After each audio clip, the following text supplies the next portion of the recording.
1 2 1 2 1 2. Yeah, nice. Have fun, guys. Hey. So what can't, is there anything you don't want to talk? If it is, I'll just say. Hey, yo, right now I'm chilling with Tupac. Bay Area's on right here. What's up, Pac? How you doing, brother? What's poppin'? What's poppin'? First off, I want to congratulate you on all your success, man, because I kind of watched you evolve.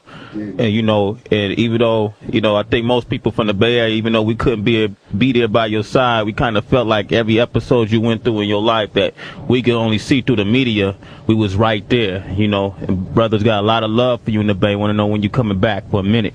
I'm coming back for sure, and I love the Bay, and everywhere I go and every episode I've been through, I always felt like I was sharing it, the good times and the bad, with the Bay, because, they the one, I felt like whatever I am, the Bay Area has something to do with making me. So if I'm bad, then they had something to do with making me. If I'm good, then they had something to do with making me. Between the East Coast, the Bay Area, and LA and Baltimore, those places made me, you know what I mean? Made me who I am and what I am, and made me stand out, and I owe them everything. It's not like saying I got love for one block. I got love for those communities, those areas, because everything about those areas made me who I am, and the people, from the littlest, crackhead to the biggest ballers, to the teachers, to the principals in school, to the police that pulled me by the arm, everybody, to the mamas on the block, everybody, they helped raise me, and I appreciate it, because without a family, they helped me to put my family back together, just by all my fans making me who I am. Now I got a family again. Yeah. When I started rapping, I was talking about broken homes and shit. Now everybody all right again, you know what I mean? Just because of my fans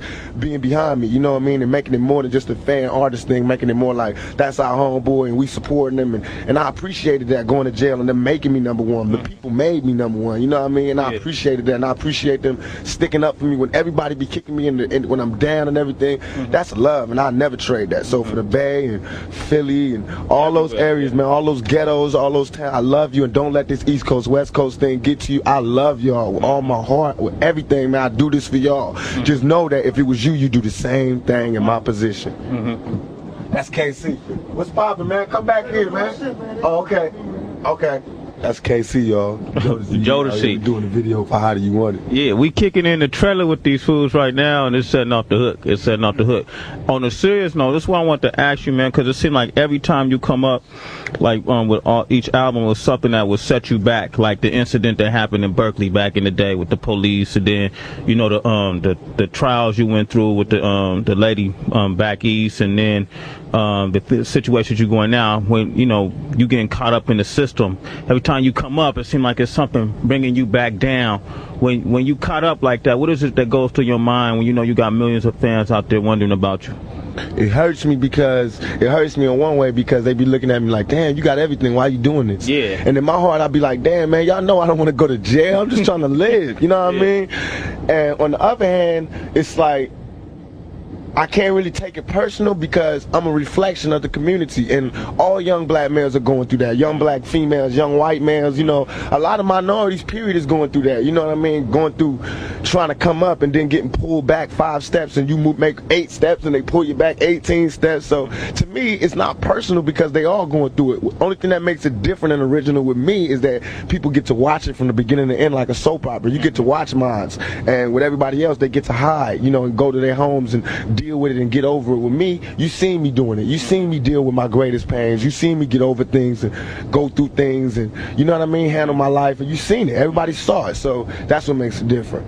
Yeah, it's like your whole life is like an open book, and after you got had the incident on the East Coast getting shot and that whole nine, what went through your head? I read a lot of stuff and I hear a lot of stuff on TV, but I've been inclined not to believe everything you read in the paper, and the things you see on TV.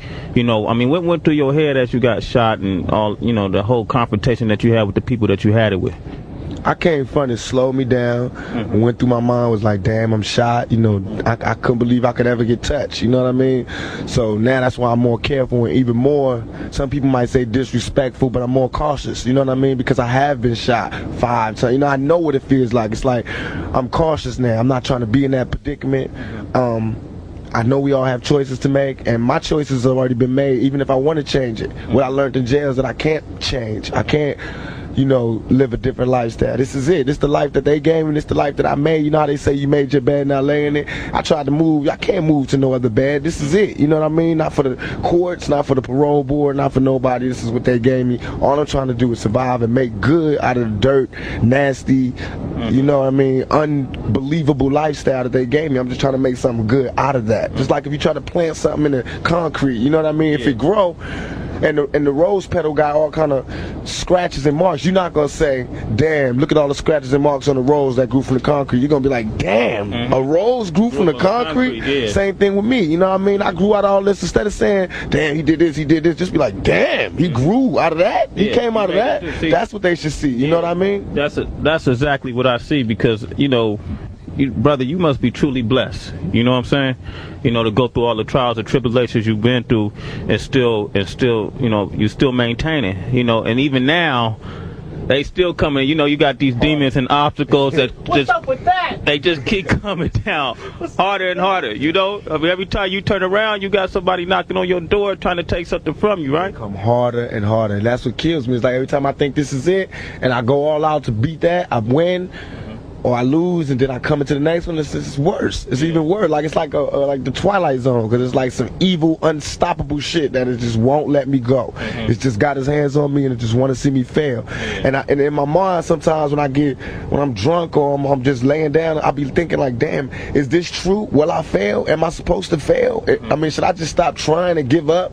But then I'll be like, nah, hold on. That's exactly what they waiting for me to do. Is to just say this is too much. I can't take it and give up. So now it's a fun little game that I cry at sometimes, I laugh at sometimes, I smile, I have good times and bad times, but it's a game. It's this game of life. Do I win or do I lose? I know one day they're gonna shut the game down, but I have to have as much fun and get around the board as many times as I can before it's my turn to leave. That's for real. And that's it. That's for real. We chilling with Tupac right now. We're gonna come back with some more Tupac. We just lounging in this trailer. Me and Allie, you know, at the set. All right, we'll be right back. Oh. Alright. Right, actually, about.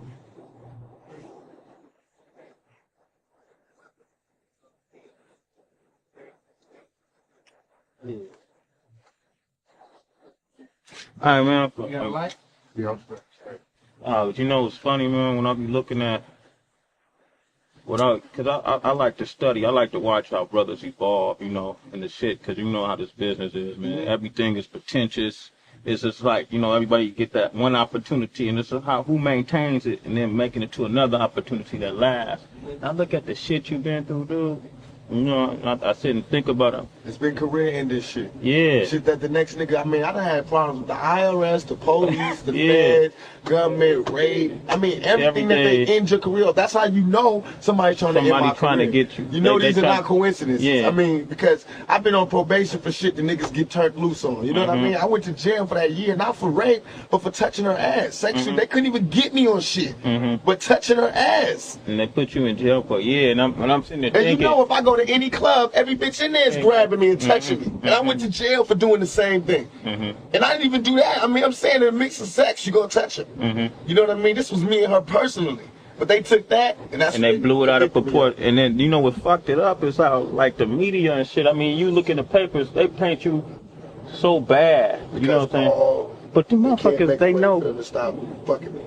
Not only they know what goes on in this shit, man. You know what I'm saying? Like with Tyson and all that shit. You know, they know what goes on. You know, you get in these environments like this. You got women all around here. You know, what they thinking? You know? It's a game, dog, because it's a game because what it was that I went out of hand with it and I just started being outlandish and bragging and shit, and they had to stop me. And that was their way of stopping me. They sent the police after me first to kill me. And it just so happened that I got to get them before they got me. And then instead of that stopping me, it made me into a bigger star. And so they was like, oh, fuck that. We're going to stop this nigga. So right after that, look at the time. Just study it. You say you study 2-3 weeks after that, the rape charge. Because they knew we got to stop it. I mean, you got to keep your head up out. The women love him. The dudes love him. How can we stop him? What could stop this guy? Why don't we just say he raped one of the women that love him so much? And that's what they did. Man, they just like, you know what I'm saying? And that's biggest. That's exactly what it is. Think about it. If I diss this bitch, I mean, you know how the game is open in the bag. If I diss this bitch, the perfect way for her to get back at me is to say, he ragged me. Yeah. Because she can sue me. It's not just hurting me. She can sue me and make millions. It's not just like I'm saying she's jealous, she can make millions if she do it right. If she gets some guys and they all plan it and I do everything I'm supposed to do, she can get millions. And that's exactly what they did. My co-defendants to this day have never been to trial. Did she make money? Huh? Did she make? She's got a civil suit. She called her lawyer right after she left my hotel. Before she called the police, she called the civil suit lawyer. Oh shit, she was Before she called the police. Yes. Oh my God. Alright, let's come back. All right. You need this? Not really, man. I just really want to ask you what was up with Janet. Alright. Hey, we back chilling with Tupac. This man is multimedia. Not only is he a recording artist, he's also an actor. But before we get into the acting, I want to say, how did you first get down with Suge Knight and Death Row? Suge, I used to always see Suge. When they did the soundtrack for Murder Was the Case, it was when I was going through all those legal problems, and he was like, yo, give me a song, dog. And I was like, yeah, you can get whatever you want. You know, gave him a song, and it was like the most I ever got for a soundtrack. I mean, the most I ever got for a song. It was damn near album budget. I mean, I think I got like something like 200,000 or 150,000 for one song. And the song, they didn't even use it, but I still got paid. You know what I mean? I got paid for everything I did on the soundtrack. And I think I did like 2 songs or something, and I remember when he did it like, yo, it wasn't even like because he was jocking me. He did it because he knew I was having crazy legal problems. And I was a man. He had asked me to come to Death Row, and I was like, I ain't ready. And instead of like taking it personal, he just did that for me. And I appreciated that. So when I'm in jail and I'm sitting there, what made me do the Death Row thing, because I was really going to quit rapping. But then Puffy and Biggie and all of them came out in the vibe, and they lied, and they twisted the facts. And all I wanted to do was end everything. All I wanted to do was end everything and walk away from shit. You know what I mean? Like how Scarface and all them niggas do. I want to get out the game. I'm trying to get out the game. They want to dirty up my memory. They want to dirty up everything I worked for. So it made me come back. Instead of quitting, it made me come back more relentless to destroy my what in fact is my comrades. To destroy what used to be my homeboys, what I worked for, my closest clique. You know what I mean? I worked hard all my life as far as this music business to make it East Coast, West Coast love and make everybody feel comfortable. And I dreamed of the days when I can go to New York and be comfortable, and they can come out here and be comfortable. So it's not like when people say, why are you doing it East Coast? It's not like it's not silly at all. But you can't disrespect the love. You can't disrespect the peace treaty. That's just like when the Indians made deals with the white dudes and they would just come and rape their women and shoot them up and then leave. No, the Indians ain't gonna love white people no more. They're gonna want to kick up some dust until we think about it and renegotiate the terms of the treaty, and that's what I'm talking about. That's where y'all at right now. We gotta have this beef and this war and these words and this dialogue until we can renegotiate the terms of the treaty. I love the East Coast. I'm from the East Coast, but they have to understand that you can't just be saying shit about us and think that we're not gonna take it personal. You can't just be calling us fakers and pretenders and non-creative motherfuckers and we can't freestyle and this and that and this and think we just gonna be like, oh, that's cool, we love them because they started it. Hell no, we gonna take it personal, just like a kid would when his bigger brother who ain't doing shit is all of a sudden, you know, that's just like the little brother making hella cash and the bigger brother's like, you owe it all to me.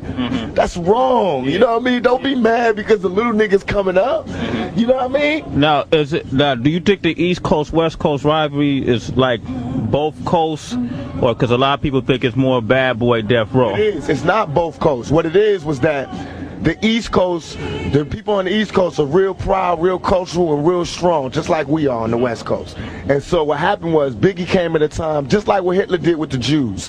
Biggie came at a time when they were open to somebody saying, we're the master race, and these guys are nothing, and they're pretenders, and this is why we not making it in the business is because of these guys. This is why we not doing nothing because of these guys. So the East Coast really not hating us, really not knowing nothing about us, but just listening to their supposed to be leader, you know, listening to the person that was representing for them.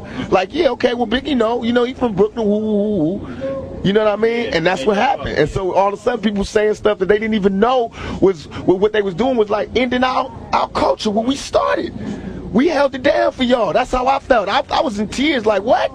When y'all was out there on some when LL was dancing with women in silver suits and niggas was on some other shit, which I'm not mad at because I might do that one day. And I love them niggas, you know what I mean? But I'm saying when you was being creative and wanting to try other boundaries, we was holding it down with this hardcore shit. Yeah. It might not have been what you wanted, but it kept rap alive for years. It kept money coming in. It let them notice us. So how could you look at us now and be like, this ain't good enough?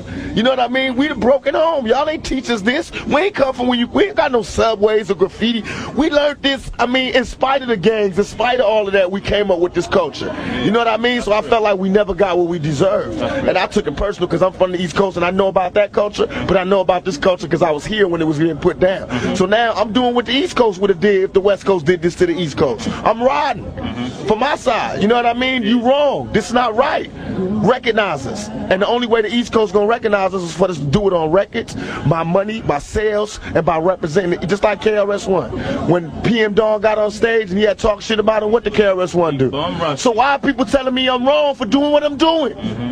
They love KRS-One. He is hip-hop. Am I correct? That's true. Right. So I'm hip-hop.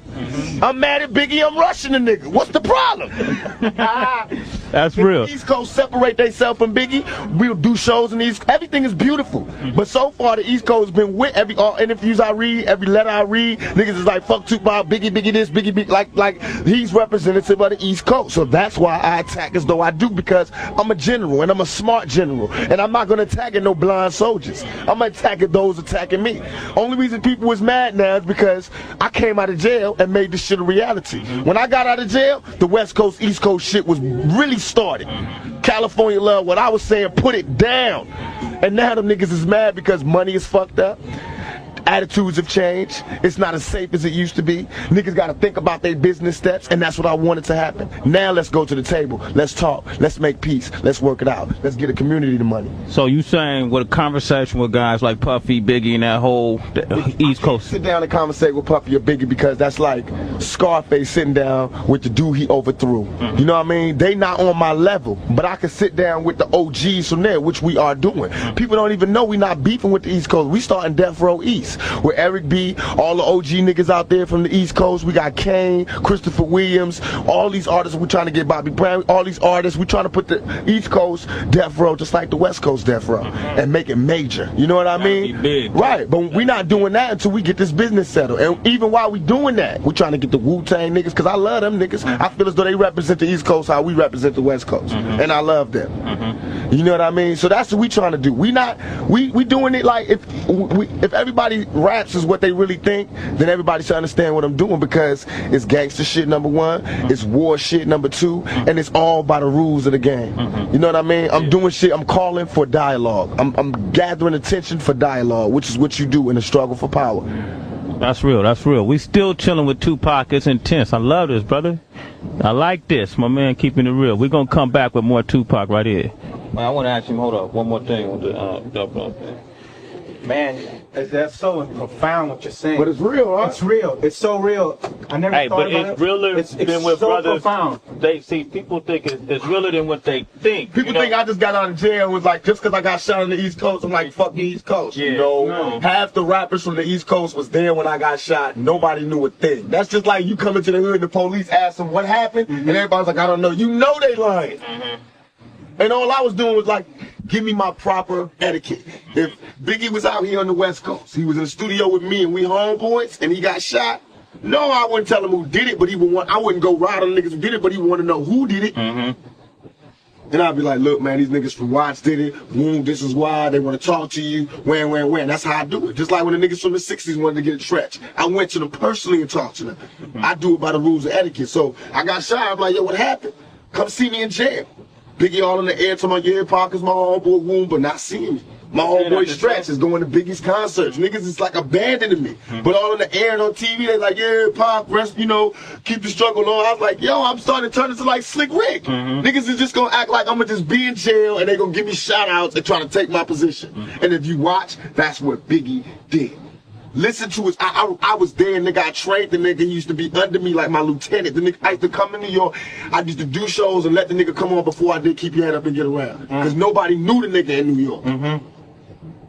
And I used to tell a nigga, yo, if you want to make your money, you gotta rap for the bitches. Do not rap for the niggas. I told a nigga, don't rap for the niggas. Rap for the bitches. The bitches will buy your records and the niggas want what the bitches want. So all of a sudden he changed from being listen to party and bullshit, listen to his style. He changed from that to Big Papa. Because of me. He had my album, Me Against the World was the second one. He had the first one. I changed everything because Ready to Die came out and it sounded like my album. All my album was about, you know, dealing with death. And then he came out Ready to Die and I had to switch it. Wow. That's why it was less East Coast rap, East Coast beats, because Biggie had just took my shit. That's what, but you can listen to it. That's what that was a success too, because he took West Coast sound. We flipped it. I told him that. I told him that. I trained. He was supposed to be Thug Life. All while he was coming up, I used to let him come on stage with me. He was screaming Thug Life. Hey, cause I he was like, I hate Brooklyn, I hate New York, I'm out with them niggas puffy cheating me, woo, woo, woo. All of a sudden he blew up and he wasn't saying Thug Life. So I started getting mad and I was seeing the niggas place. He was hugging me, yo, Pop, yo, thank you, the only nigga that woo, woo. But he told me like, about a week before I got shot, he knew the nigga that was shot me and he was like, Pop, don't hang around this nigga, you know me, you know, we walked in with the nigga that shot me that ended up shooting me. He's like, Pop, don't fuck with this nigga, because I knew the nigga too, he was my co-defendant. And I was like, what you mean? He's like, I'll talk to you about it later, and we didn't talk. Next time I saw him was at the studio where I got shot. So I knew he knew what happened. So I was like, Biggie, what happened? He kept sending me messages like a bitch, you know, like I'm gonna come see you. No, nigga, what happened? While I'm in jail, strangers is telling me, yo, you don't know? Biggie homeboy shot you. Cause they bragging, they telling they niggas in jail, yo, we just got popped, woo, woo, woo. And my cousin was in jail in New York, cause I got family out there. He's sitting right there while the niggas get in the car going, yo, my homeboys just jacked that nigga Tupac. So that's how I knew, shot me, what happened and everything. They mad because I know what happened. That's why they all, you know, it's Biggie and them, they're not riding. That's why what I'm doing, I know what I'm doing. I'm destroying them. I fucked his wife. I'm fucking him in the game. I'm destroying him. He lives by the rules of the game. He lives off a mafia image. I'm bringing him, showing how he totally disregarded the rules of the game and he's everything but a mafia nigga. You're reinventing it. Right, I'm showing him. You know what I mean? If anybody's a mafia nigga, me, nigga. I fucked your bitch. I took 5 shots. I went in your crew. I mean, I just what? I went to New York. They don't do shows out here. I did Saturday Night Live. Y'all forgot. Live in New York where everybody knew I was going to be there on stage, no problems. Went to the clubs, everything. In the middle with my West Side ride. You know what I mean? Because I'm real about it. I don't hate New York. Y'all got syndicated, right? Yeah, we just got it. And then we also, what we want to do, I want to do it, I'm asking you the same questions, but I want to do it where it can play on either show. Right. And it won't alienate the other show. I got you. All right? Okay. All right, cool. 1, 2, we cool? Yes. I appreciate you doing this, brother. No problem. You give him the level? But if y'all don't understand it, then fuck it. You get rolled over too. Because I hear y'all. I was in jail and I heard what they were saying on the radios. You know how we got the wake up show? Like shit. Right. You know they got their own shows. They got their little mix shows with Red Alert and this nigga and that nigga and what's his name? Flex. And I swear to God, dog, they used to diss the West Coast. They had these commercials where they be like, hey dog, what's up, dog? And I used to be like in jail in New York on my radio, like, oh shit. You know how you would feel if you heard your homeboy went home and just clowned you, and I was like, oh man.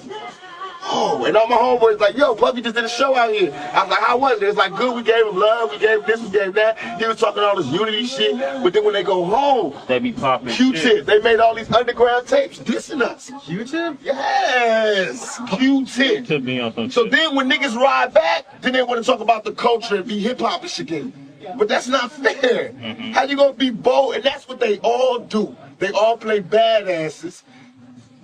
Same thing for the Fugees. They just diss me on the air on MTV. Fugees diss you? They're not personally, they're just the West Coast. They introduced my opinion as like California love. The East Side is the best side. I seen them. All them niggas was talking about how much they respect me and love me. See, I hate that. Because I be dead serious. It's one thing when they say Now Chino XL is talking about it. He got a rhyme where you know how he always got these little metaphors. He say, you'll get fucked like Tupac did in jail. Now I'm telling y'all beforehand, off the air, I'm gonna beat this nigga's ass. And everybody's gonna be talking about how wrong I am and how I haven't changed, but what am I supposed to do with a nigga disrespecting my manhood like that? See what I mean? It's like I can't get out the game. Just like I'm saying, just like Scarface and that Carlito's way. I want to be legit. We got restaurants coming up with Alanis Morissette, me, Snoop, Suge, and Alanis Morissette open up a restaurant. Alanis is nice. I'm doing a soundtrack. Cool. My first soundtrack. I'm the music supervisor for this movie I'm doing. I got Alanis on there, Michelle, Incalatio, whatever her name. All these alternative stars, no rap. All this shit coming up.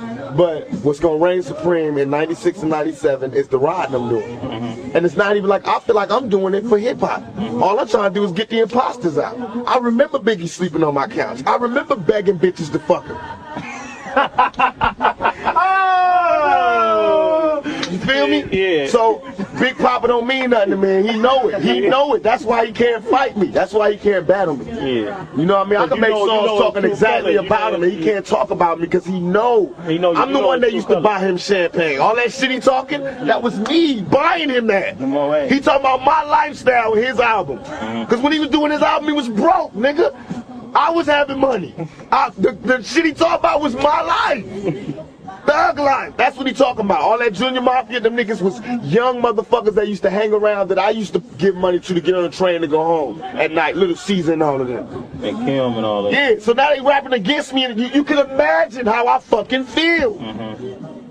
When I got arrested in New York, I got arrested for Biggie. Them guns in my room was Biggie's guns because them cowards left the room when they heard the police was downstairs, and everybody left their guns in my room. So I got 4 guns in my room. Serial numbers scratched out, and I did not snitch. I took that case. So you can imagine how I feel when I'm in jail for that case, and he out there living a mafia lifestyle, giving me no money, giving me no respect, giving me no tribute, rolling with my road dog who was there when I got shot. I mean, come on, man. I'm not paranoid. I'm not paranoid. Y'all niggas know what time it is. Yeah. I mean, what it is that the East Coast drug dealers got them niggas under extortion. I came and fucked up everything. Because I dissed them niggas in the Daily News. They put a hit out on me. When the niggas tried to rob me, which is all they wanted to do, I knew what they told me. That's what they was telling me. Pop, they was sending me messages through my closest road dog saying, Pop, why did you fight them? They was just coming to take your shit. But I wasn't letting nobody take my shit, and I was strapped that day. That's what I couldn't put in the bar. I had two double Glocks on me. And when I pulled for my shit, that's when I got shot. And the reason I knew my homeboys set me up is because my homeboys knew I was strapped. The dudes came straight for me. My homeboys is behind the niggas. Like, they running for swing. My homeboys behind the niggas, and they didn't do nothing. They knew I was strapped. All they had to do was grab the nigga, and I could have bust. But they got guns, so these niggas can come up for me, and these niggas just sitting there. And they say, get, and these niggas drop to the floor. I knew it was a setup. Nobody come downstairs to act them shot. And then after you shot, after you shot, you went up there, they looked at you like you was a ghost? Yo, when I walked upstairs, Sway, on everything I love, I seen it in their eyes. I can never describe this look until you get shot and you see it yourself. Niggas looked at me like this. I walked out the elevator, because I walked out the elevator, I didn't know I was shot in my head or nothing. I was, they said in the vibe interview, I was acting like I was in a movie. What they really trying to say is this nigga is raw. I got shot 5 times, came upstairs, did not know I had got shot 5 times. I thought I only got shot once. Damn, dude, sound like you got a lot on your chest. Oh my God. It's been so long since the Faze heard from you. And that's why I'm giving it to you straight raw, because you got to go back and tell them the shit that we ain't recorded. I'm giving you that, you know, not to tell them the specifics, but you know when somebody calls you and go, yo, why did you, you know, they go, trust me, we talk to them, we know, blam, blam, blam. Now y'all know, you know what I mean? Just like they niggas on their radio stations know. Because what I was mad at is that we didn't have a radio station like that. Me and Snoop got an okay from 92.3 to start West Side Radio. But I don't want to do it unless it's right. What I really just wanted, I was just proving the point again. I want our radio stations to be true to us, and we'll be true to y'all. Tell us, nigga, if you want that type of love, you better give us some commercials every week. We want new shit like they do on the East Coast. You know we want new songs, especially for us. Did you get the copies of the West Side Radio I gave you? What'd you think? I love it. But that's what I was talking about. That's why now it's not such an important thing for us to do it personally because somebody is doing it. Yeah. But that's all I wanted was for somebody to have a show like that because I'm from New York and I know how they shows is. They dope. Everybody loves it. Let's finish. Yeah, I know you gotta do your thing. Wait, hold on. I want to ask you one more question about that, bro. All right. Yo, we back right here with Tupac, you know, just chopping up a little bit. Can't let you hear everything, you know. Some stuff. Put it down, yeah. My man definitely putting it down. One more thing about Death Row. Now, how does the what's going on with Dre, and how does that affect Death Row as a whole? The whole nine. Dre's doing his own thing. It don't affect us. My take on what happened was that Snoop was on trial for murder, fighting for his life. Somebody had said that Dre was in the car. The jury believed that. We needed Dre to be there to say he wasn't there. And once they would have saw him, they would have known he wasn't there. And that would have saved Snoop's whole case. Because they would have saw that the witness that had said it was lying. And Dre never showed up. He was too busy. That's how they told me. When they told me that, I was like, well, no matter how dope he is, and Dre's one of my heroes in the music business, but I was like, no matter how dope he is, if you're not down for his homeboy, Snoop, who brought him back when he was just a relic, when niggas was dissing him, you know what I mean? Then I don't want to be a part of him. I don't want to be around him or nothing. Plus, I feel as though what's done in the dark will come to light. It's secrets that everybody's going to find out about that I don't have to play a hate or dry snitch about. That will come out and you'll find out for yourself and you'll know why I did it. I swear to God, y'all, I'm living by the rules of the game that y'all, the people, have put down for us to live by. Okay, that's real. Let's talk about other things. Like you told us you got a soundtrack you working on. You got a new movie, right? Why don't you talk on that? We got a movie called Gridlock coming out. It's like a mainstream movie. It's me coming back into the theaters with Tim Roth from Pulp Fiction and a gang of other movies. I don't know what the female is, but it's a big name female. I'm the music supervisor for the soundtrack. It's my first chance ever doing something like this. We got Alanis Morissette on the soundtrack. All these big name, alternative, supposedly people who I would never get with. I got them all on the soundtrack to show just what kind of range I got, and I'm putting that kind of soundtrack out, and then I'm putting a rap soundtrack out, and I'm gonna do it like a Tupac album, basically, with me doing a whole bunch of solo songs, with Snoop on there, doing some songs, Dog Pound, Death Row on there, just to show that, you know, I got a business mind as well as a creative mind, and to show that I also have, you know, besides just rapping, I can do I can make my way in other ways in this business. That's for real too. Now when you work with Janet, you know, I was wondering if maybe you could hook me up with her number if did you pursue it? Dog, on everything I love. If anybody finds Janet, tell her I'm looking for her. That's why I said that shit in my song on My Mind's Made Up, Forgive Me Janet, because I feel like she got her shit all twisted. People that made her my enemy. She ain't my enemy. I ain't mad at her, you know what I mean? But I want her to know that, you know, it ain't even like that. You know, she met me at a time of my life when I was real immature. I was coming up, going through a lot. You know, now she probably see me in a whole different light. Maybe not, maybe she would, but I want that opportunity. So when I see Janet, I'm gonna try to make right what we made wrong. All right. Well, I'll be right there with you, bro. Yeah, call me, man. I'll call you down, man. Yeah, let's hook that up. Hey, now I'm gonna ask you another question. 5 years from now, where do you see yourself? 5 to 10 years from now, what do you see yourself? What do you see yourself doing? I see myself having a job on Death Row, owning stock at Death Row, being an A&R person, an artist that could drop an album like Paul McCartney every 5 years. You know, not even like Paul McCartney, but there's no rapper who ever did it, so I have no one to use to say like. But, you know, that type of thing where I could just do it at leisure. And, you know, when my music will mean something and I drop deeper shit. That, I have my own production company, which I'm close to right now, doing my own movies, have my own restaurant, which I got right now, with Alanis and Suge and Snoop, and just expand. I'm starting to put out some calendars. I got a publishing company and put out some calendars for charity. I'm starting a little youth league in California so we can start playing some East Coast teams, some Southern teams, some, you know, Midwest teams, you know, have like a little league, like a Pop Warner league, but the rappers fund it. And the rappers are the head coaches, you know what I mean? Have a league where you could get a big trophy with diamonds in it for a nigga to stay drug free and stay in school, and that's the only way you could be on the team. And we have fun and eat pizza and have the finest girls there and throw concerts at the end of the, you know what I mean? That's what I mean by giving back. You know what I mean? Not being who I am, but by using what I got to give back. All right. And in closing, you know, you got a lot of people, fans that's listening to you right now that don't really get a chance to talk to Tupac up and close and personal like we kicked it today. But if there's anything you want people to know about Tupac, what is it you like to say? Number one, when I diss y'all, meaning this, I mean like when you come up to me and I'm not giving you the kind of reaction that you think I should be giving you. It's not because I'm ungrateful. It's because I'm nervous. I'm paranoid. I just got out of jail. I've been shot. I've been cheated and lied and framed, and I just don't know how to deal with so many people giving me that much affection. I've never had that in my life. So if I do that, don't take it personal. Try to understand me and see it for what it is. Now I understand what it's truly like to be like, not that I'm a fine ass nigga, but I understand what it's like to be a fine female going in the club and all the guys just rush you before you ready to be rushed. You know what I mean? And everybody's touching you before you ready to be touched. So now I have a better understanding of what it's like to be a woman. But I also have a better understanding on fans not making me do things. I'ma do it because I love y'all, because I do appreciate what you did. But when you make me do it, I don't want to do it. I don't care how many albums you bought. You know what I mean? My fans to me are people who follow me and is down for me, understand me, and no matter what people say, they know me because they know my actions. They follow me through my career. Not people who just bought my album, because anybody, I buy albums all the time, but I just buy it to listen to. You know what I mean? And if you buy my album, you bought it for the music. You didn't buy it for when you see me, I just break down and start eating you out. You know what I mean? So I don't like that. Don't start, extorting me for your autograph and shit. You know what I mean? I'm real. I give autographs when I want to, not because I'm all that, but because I'm tired. And I want to be in this game for a long time. I don't ever want to hate the fans. And that's what these other niggas do. See, they might give you autographs all the time, but they hate you. And they don't even look at you like people. I do look at you like people. That's why I feel as though I can look you in your eye and go, yo, I don't feel like doing that right now. I don't feel like signing the autographs. And you should understand.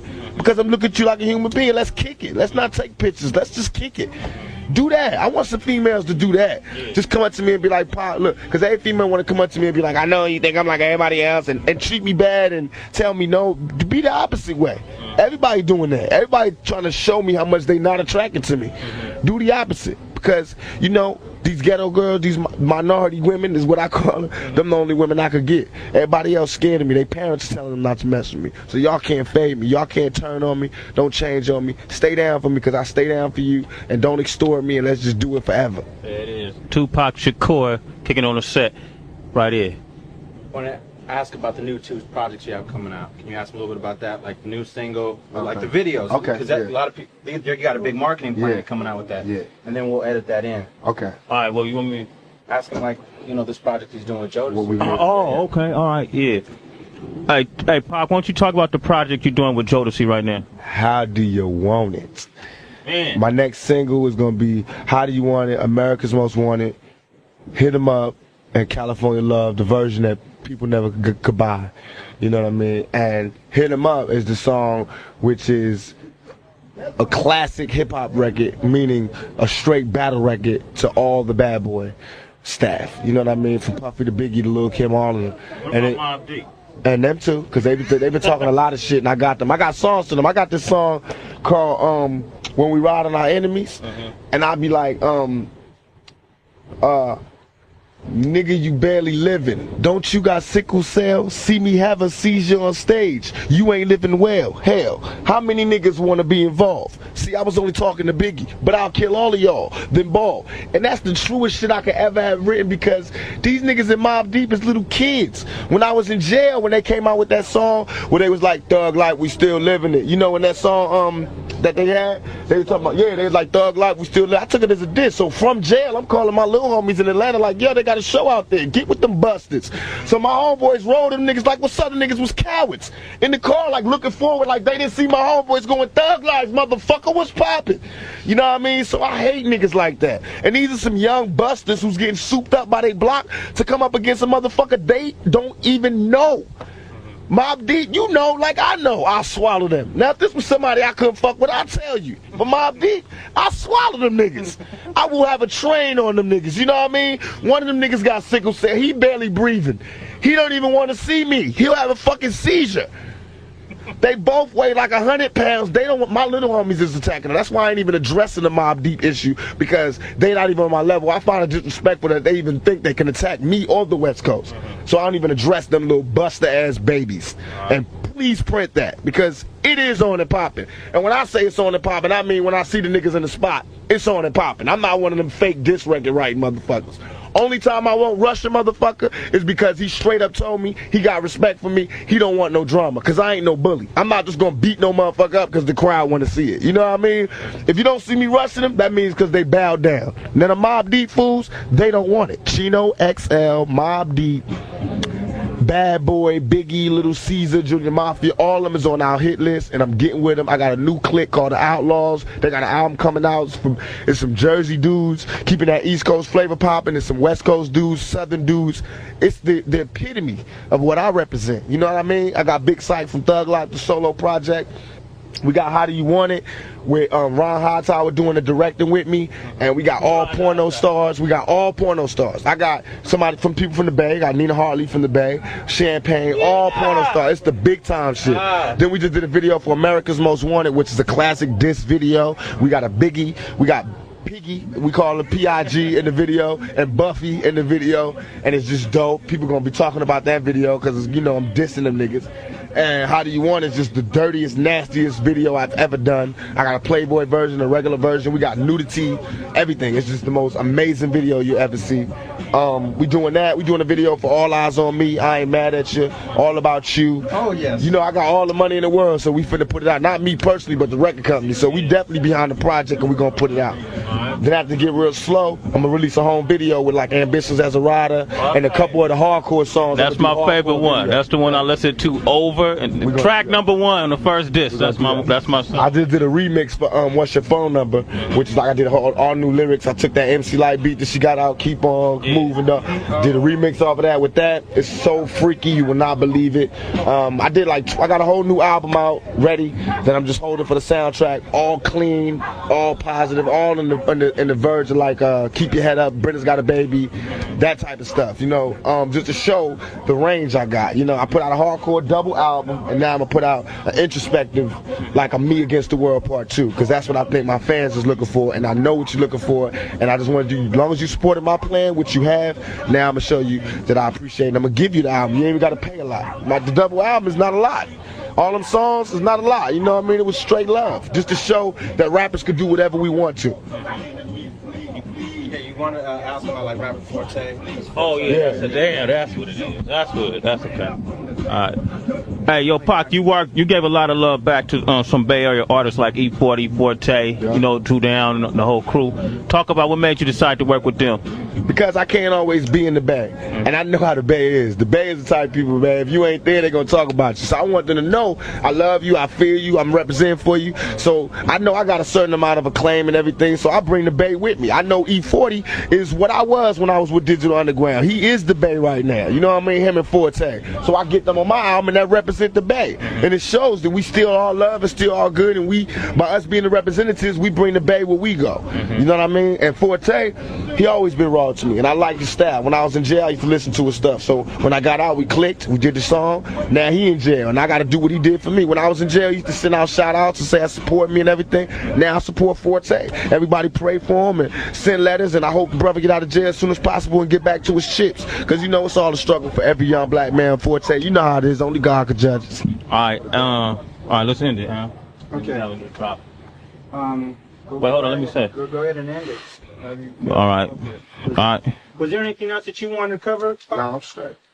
Okay. Yo, we've been sitting here talking with Tupac, and you know, like I said in the beginning of our conversation, I want to commend you on all your accomplishments, and not only that, the fact that you've had all these obstacles and demons that you had to deal with, but for some reason, you know, you've been blessed enough to prevail.